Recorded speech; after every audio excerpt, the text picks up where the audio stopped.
যে বেশি পড়ে আসবি না, এমন কিছু বলবি যাতে ওইটা থেকে ভেঙে ভেঙে উত্তর করা হয়, ঠিক আছে? This is a case of congenital acyanotic heart disease, ছোটো করে লিখছি, হ্যাঁ। This is a case of, আমি একদম ডাইরেক্ট তোকে দুটোভাবে জিজ্ঞাসা করতে পারি পরীক্ষায় কোশ্চেন, হোয়াটস ইউর ডায়াগনোসিস, অথবা জিজ্ঞেস করে হোয়াটস ইউর কেস। যদি হোয়াটস ইউর ডায়াগনোসিস জিজ্ঞেস করে ডাইরেক্টলি আমি যেটা বলছি সেটা লিখবি, আর হোয়াটস ইউর কেস বললে তোকে সামারি বলতে বলা হচ্ছে। সাধারণত প্রথম দু একজন ছাড়া কাউকে সামারি জিজ্ঞেস করা হয় না, ডাইরেক্টলি হোয়াটস ইউর ডায়াগনোসিস দিয়ে শুরু করা হয়। পরীক্ষার হারে this is a case of VSD, শূন্য পাবে তুমি। This is a case of ventricular septal defect বললেও তোমাকে নাম্বার দেওয়া হবে না। কি বলবে সেটা আমি লিখে দিচ্ছি, কেন বলবে পরপর প্রশ্ন করবে, হ্যাঁ। এটা যদি হবে তখন বলবি this is a case of congenital acyanotic heart disease with left to right shunt, most probably ventricular septal defect of mild, moderate, severe variety, with or without congestive cardiac failure, with or without features of infective endocarditis, complicated with plus minus pneumonia and failure to thrive বা protein energy malnutrition। আমি আর একবার বলছি, diagnosis complete করে নাও।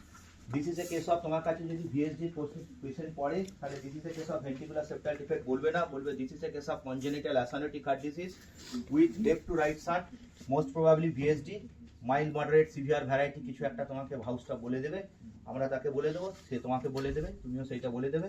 Mild moderate severe variety with or without congestive cardiac failure, with or without infective endocarditis, complicated with pneumonia আছে কি নেই, pneumonia বা যদি নাও ডেফিনিট কিছু থাকে, complicated with lower respiratory tract infection, এইসব কিছু বলবে, ওরকম ডেফিনেটলি একটা থাকবে কিছু।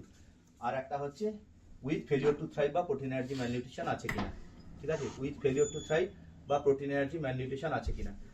একটা খুব বেসিক জিনিস বলে রাখছি যে কি ডিফারেন্স আছে failure two thrive protein energy malnutrition. একটা বাচ্চা 1 কেজি বয়স, 1 কেজি আছে 1 ইয়ার এজ, আর ওয়েট হচ্ছে 5.4, এটা প্রোটিন এনার্জি ম্যালনিউট্রিশন নাকি ফেলিওর টু থ্রাইভ কি করে বুঝবে?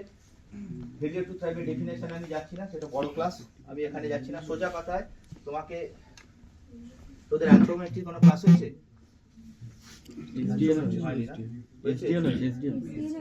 আচ্ছা, যেখানেও হলেই হবে, ঠিক আছে? তোমাকে অ্যাপ্রক্সিমেট একটা ওয়েট হিসেব করতে হবে, চার্ট তো নিয়ে যাওয়া হয় না, অ্যাপ্রক্সিমেট ওয়েট 1 বছরে নরমালি ওজন কত সেটা তোমাকে পরীক্ষার হলে হিসেব করতে হবে, তোমরা জানো তো? 1 বছর বয়সে ওজন কত হয়?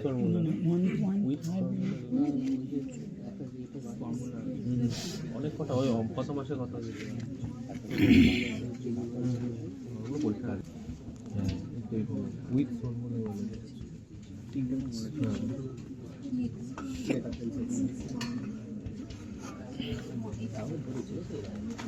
মাস থেকে 12 মাসের মধ্যে x প্লাস 9/2, x হচ্ছে এজ ইন মান্থ, এটা কি?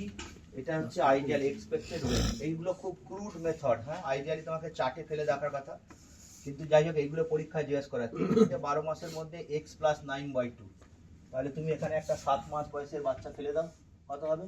9 7 16/2, 8 কেজি, ঠিক আছে?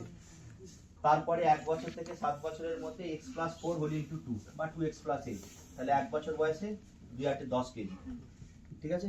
4 বছর বয়সে 4 4 8 2 16 কেজি, ঠিক আছে? এইটা তুমি একটা রাফ ক্যালকুলেশনে বার করে নেবে। আর একটা 7 বছরের পরে 7x - 5/2, তাহলে 8 বছর বয়সে 8 7 56 - 5 51/2 85.5, ঠিক আছে? বুঝতে পারছিস আমি কি বলছি? তাহলে এইটা তুই একটা রাফ ক্যালকুলেশনে হিসেব করে নিবি, তোর বাচ্চার এক্সপেক্টেড ওয়েট কত হবে। তা তোর বাচ্চা যদি 2 বছর 3 মাস হয় তাহলে কত বয়স হবে? 2.25 এজ ধরে নেবো, তাই তো? 3/12 করে নেবো, 3/12 করে নিয়ে সেটাকে 2. বুঝতে পারছিস আমি কি বলছি? তাহলে 2.25 করে দিয়ে এই ফর্মুলায় পুট করে দিবি, এই ফর্মুলাটা পুট করে দিবি, দিয়ে তারপরে তুই একটা এক্সপেক্টেড কিছু ওয়েট বেরোবে। তাহলে আমি ধরলাম, আমি কত বলেছিলাম, আমি একটা 1 বছরের বাচ্চা বলেছিলাম, তাহলে 1 বছরের বাচ্চা তোমাকে যেতে হবে এক্সপেক্টেড ওয়েট কত, তাহলে 10 কেজি। এইবার তোর বাচ্চা যেটা পরীক্ষায় যেটা পড়েছে সেটা কত পার্সেন্ট দেখবি। মোর দ্যান 80% হচ্ছে নর্মাল, ঠিক আছে? মোর দ্যান 80% হচ্ছে নর্মাল থাকে। এইবার তোর কাছে কত পার্সেন্টের নিচে আসছে সেটা দেখতে হবে, সেইটা দেখে দেখবি কম আছে কি বেশি আছে, ঠিক আছে? কম আছে কি বেশি আছে। এবার আইএফির কিছু ক্লাসিফিকেশন আছে, সেসব আমি এখন বলছি না, তাহলে সিবিএস এসব পড়ে নিবি। আইএফির ক্লাসিফিকেশন 80 থেকে 70, 70 to 60, 60 to 65, less than 50, 4টে grade করা আছে আইএফির গ্রেড, ম্যাল নিউট্রিশনের গ্রেড। আমি জিজ্ঞাসা বলেছি যে যদি তুই শুধু ওটাকে ম্যাল নিউট্রিশন, একটা বাংলা কথা হচ্ছে একটা বাচ্চার ওজন কম, সেইটা ম্যালনিউট্রিশন বলার আগে আমাকে বলতে হবে, মানে প্রোটিন এনার্জি ম্যালনিউট্রিশন বলার আগে আমাকে ওর ডায়েট চার্ট করে দেখাতে হবে যে ওর এক্সপেক্টেড এতটা ক্যালোরি, এতটা প্রোটিন পাওয়ার কথা ছিল, কিন্তু ও এইসব ডাইলুটেড মিল্ক খাইয়েছে, এই খাইয়েছে, হাবিজাবি খাইয়েছে, এই জন্য এতটা কম হয়েছে, তাই ওর ওয়েট কম। ঠিক আছে? আর আমাদের কেস যেটা, সেটা হচ্ছে একদম বাংলা, সেটা হচ্ছে ওর হার্ট ডিজিজ আছে তাই ওজন কম। ঠিক আছে? তাহলে যত ফেলিওর টু থাইভ হবে তার মধ্যে একটা কজ হচ্ছে প্রোটিন এনার্জি ম্যালনিউট্রিশন, আর একটা কজ কনজেনিটাল হার্ট ডিজিজ, আর একটা কজ হচ্ছে ম্যালিগন্যান্সি। ঠিক আছে? এইগুলো অনেকগুলো ক্রস মিলিয়ে ওজন বাড়ছে না, বাংলা কথা ওজন বাড়ছে না, সব ভালো আছে তাহলে খাচ্ছে না। বুঝতে পেরেছিস? আমি বলেছি সেইটা, তো সেইটা ওই জন্য তোকে সেইটা বলতে হবে। তাহলে আমি এখানে কি লিখলাম, this is a case of congenital acyanotic heart disease with left to right one, most probably VSD. যদি তোমার কেস পিডিএ পড়ে তাহলে মোস্ট প্রবাবলি পিডিএ বলে দেবে, mild moderate severe, with or without congestive cardiac failure, without features of infective endocarditis, complicated with pneumonia আছে কি নেই, pneumonia না বলতে পারলে আরটিআই বলে দেবে, আর ফেলিওর টু থাইভ বা প্রোটিন এনার্জি ম্যালনিউট্রিশন আছে কিনা। তোমার যদি সিভিএস এর কেস করে better to tell failure to thrive. তাহলে দেখো তোমাকে এইখান থেকে প্রশ্ন করবে, শুরু হবে। আচ্ছা ওই দিকটা লিখে দিই, তাহলে ওই দিকটা যদি টেট্রালজি ফলাফল হয়, তাহলে এইটা যখন পরীক্ষা বলবে তাহলে কি হবে, ধরো তোমার টপ পড়েছে কেস বা সাইনোটিক হার্ট ডিজিজ, যা খুশি একটা পড়েছে, তাহলে this is a case of congenital cyanotic heart disease with right to left shunt, most probably tetralogy of Fallot অথবা ডিউআরবি, ওসব তো তুমি পড়ে আসবে না, টেট্রালজি অফ ফ্যালার কি বললে, most probably tetralogy of Fallot, without CCF বলতে হবে না। কেন বলতে হবে না পরে বলবো। ইনফেক্টিভ এন্ডোকার্ডিটিসের ফিচার আছে কি নেই বলে দেবে। কমপ্লিকেটেড উইথ নিউমোনিয়া বলতে হবে না, কমপ্লিকেটেড অন্য কিছু কমপ্লিকেশন থাকে, কি কমপ্লিকেশন থাকে আমি বলবো, আর ফেলিওর টু থাইভ আছে কিনা বলবে। তাহলে যদি তোমার সাইনোটিক হার্ট ডিজিজ পড়ে ইউজুয়ালি, যদি টেট্রালজি অফ ফ্যালারকে আমি প্রোটোটাইপ ধরে চলছি, this is a case of congenital cyanotic heart disease with right to left shunt, most probably tetralogy of Fallot, এই পয়েন্টটা বলতে বারণ করেছি। উইদাউট কনজেস্টিভ কার্ডিয়াক ফেলিওর কেন বারণ করেছি বলবো, উইথ ফিচার্স অফ ইনফেক্টিভ এন্ডোকার্ডিটিস আছে কিনা এইটা করে বলবে। ঠিক আছে? হয়ে গেছে লেখা? আচ্ছা এবার আমি একটা একটা করে ভেঙে দিই। তাহলে প্রথম কোশ্চেন হচ্ছে this is a case of congenital. তোমাকে প্রথম কোশ্চেন জিজ্ঞেস করবে কি কি তুমি অ্যাকোয়ার্ড হার্ট ডিজিজের নাম জানো। অ্যাকোয়ার্ড হার্ট ডিজিজের দুটো নাম তোমাকে জিজ্ঞাসা করবে, তুমি বলবে রিউম্যাটিক হার্ট ডিজিজ, তুমি বলবে কাওয়াসাকি ডিজিজ। ঠিক আছে? অ্যাকোয়ার্ড হার্ট ডিজিজ তোমাকে দুটো জিজ্ঞেস করবে, তোমার সিলেবাসে দুটো বললেই হবে। অ্যাকোয়ার্ড হার্ট ডিজিজ একটা হচ্ছে রিউম্যাটিক হার্ট ডিজিজ, আর একটা হচ্ছে কাওয়াসাকি। ঠিক আছে? কাওয়াসাকি এখানটায় বলতে হবে। কনজেনিটাল কি করে বুঝলে যে কেন এই পেশেন্টটাকে কনজেনিটাল হার্ট ডিজিজ বলছো? তার এটা 5 বছরের বাচ্চা এলো, 6 বছরের বাচ্চা এলো, এটা কনজেনিটাল হার্ট ডিজিজ বলছি কেন, বা 1 বছরের বাচ্চা এলো। প্রথম কথা, কনজেনিটালের ফেভারিটি কি, একটা হচ্ছে any patient less than 1 year of age যদি থাকে, any patient with central cyanosis. Acquired heart ডিজিজে সাইনোসিস, সেন্ট্রাল সাইনোসিস থাকে না, any patient with central cyanosis. আর একটা বাজে পয়েন্ট পরীক্ষায় বলবে না, সেটা হচ্ছে any murmur with lower left sternal border. এটা মনে রাখবে, বলতে হবে না পরীক্ষায়। তুমি ওই বাচ্চার এটা জিজ্ঞাসা করবে না তোমাকে, তোমাকে কনজেনিটাল হার্ট ডিজিজ কেন, তুমি কনজেনিটাল কেন বলছো, অ্যাকোয়ার্ড কেন বলছো না, এটা জিজ্ঞাসা করবে না। যদি জিজ্ঞাসা করে তাহলে তুমি ওই দুটোর মধ্যে কিছু আছে কিনা দেখবে, যে একটা বাচ্চার এজ কত, আর নাহলে বাকি বানি বলবে। ধরো বিএসডি পেশেন্ট পড়েছে তোমার, 3 বছরের বাচ্চা, সেটা 1-এর নিচেও নয়, আর তার সাইনোসিস নেই, তাহলে বলবে যে সিন্স বার্থ থেকে হচ্ছে ওর এই প্রবলেমটা, এসব বলবে। তাহলে কনজেনিটাল তোমাকে জিজ্ঞেস করবে না। নেক্সট প্রশ্ন তোমাকে জিজ্ঞেস করবে, এটা তুমি অ্যাসাইনোটিক। আচ্ছা নেক্সট কোশ্চেন তোমাকে জিজ্ঞেস করবে হার্ট ডিজিজ। হার্ট ডিজিজ বলছে কেন, এটা রেসপিরেটরি কজ না কেন, বাচ্চা তো হাঁপাচ্ছে, এটা আমি মুছে দিলাম, বাচ্চা তো রেসপিরেটরি ডিস্ট্রেস হচ্ছে, তাহলে তুমি এটাকে রেসপিরেটরি কজ ভাবলে নাকি সিভিয়াস কজ ভাবলে। ঠিক আছে?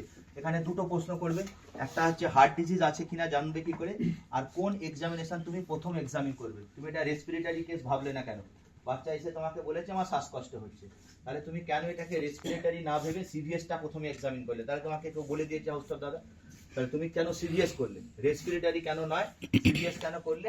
আর এইটা এক্ষেত্রে যদি খুব ক্লিয়ার কাট না থাকে, যদি সাইনোটিক থাকে তো আর মিটে গেল, বলবি সাইনোসিস আছে তাই আমি সিভিএস এর এটা দিই।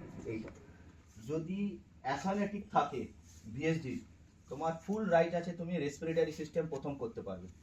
যে আমি রেসপিরেটরি সিস্টেম করতে গেছি, করতে দেখেছি কার্ডিওভাস্কুলার ফাইন্ডিং আছে, তাই আমি ডিজিজ মডিফাই করেছি, কারণ মোস্ট অফ দ্য কেসেসে অ্যাসোসিয়েটেড এলআরটিআই থাকবে। ঠিক আছে? এছাড়াও আরো অনেক কিছু আছে, সেগুলো আমি পরে বলবো, সেই কি পয়েন্ট যখন ওর ডিএসডির ফিচার বলবো। তাহলে তোমাকে তারপরে জিজ্ঞেস করবে তুমি এটাকে হার্ট ডিজিজ বললে কেন, তাহলে এটা হার্ট ডিজিজ কে বলেছে কোশ্চেন। ঠিক আছে? হার্ট ডিজিজের জন্য কি ক্রাইটেরিয়া বলবে, যে দিস ফুলফিলস নাদার্স ক্রাইটেরিয়া। তাহলে তোমাকে নাদাস ক্রাইটেরিয়া জিজ্ঞাসা করবে, বই থেকে পড়ে নেবে, নাহলে আমি বলে দিচ্ছি 1 মেজর অথবা 2 মাইনর থাকতে হবে মেজর ক্রাইটেরিয়ার মধ্যে। হ্যাঁ সিস্টোলিক নরমাল হ্যাঁ আমি তাড়াতাড়ি বলে যাচ্ছি, এখন আর রিভিশন করার সময় নেই। হ্যাঁ রিভিশন করে পুরো একটা অন্তত ডিজিজ পুরোটা কমপ্লিট করতে হবে এইগুলো। তাহলে তোমাকে কোশ্চেন কি বলেছে যে তুমি পেশেন্টটার হার্ট ডিজিজ আছে জানলে কি করে, শুধু মারমার থাকলে কি হার্ট ডিজিজ না, শুধু মারমার থাকলে হার্ট ডিজিজ না। তাহলে মারমার আছে তাহলে তুমি হার্ট ডিজিজ বলছো কেন, বলবে এই ফুলফিলস নাদাস ক্রাইটেরিয়া। তাহলে অবভিয়াসলি কোশ্চেন হবে নাদাস ক্রাইটেরিয়া বলো, তাহলে তুমি পরীক্ষার আগে দিন নাদাস ক্রাইটেরিয়া মুখস্থ করে আসবে।